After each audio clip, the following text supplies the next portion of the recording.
ഛത്തീസ്ഗഡിൽ കന്യാസ്ത്രീകളെ അറസ്റ്റ് ചെയ്ത സംഭവത്തിൽ വീണ്ടും ജാമ്യാപേക്ഷ നൽകുമെന്ന് സിസ്റ്റർ വന്ദന ഫ്രാൻസിസിന്റെ കുടുംബം. കന്യാസ്ത്രീകൾക്ക് മനുഷ്യക്കടത്ത് നടത്തേണ്ട കാര്യമില്ല. സാമ്പത്തികമായി കഷ്ടപ്പെടുന്നവർക്ക് സഹായം ചെയ്യുകയാണ് ചെയ്തത്.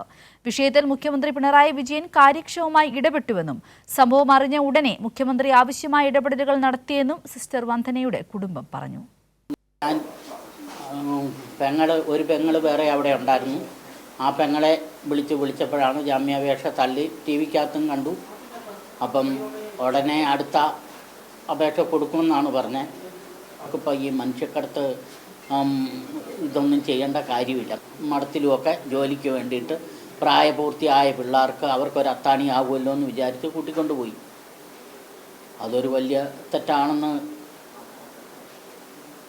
തോന്നുന്നില്ല. മുഖ്യമന്ത്രിയോട് പറഞ്ഞു, ആ നിമിഷം 2 മണിക്കൂറിനകം പ്രതികരണം ഞാൻ ഇവിടെ ഇരുന്നോട്ട് ടി വി കണ്ടതാണ്.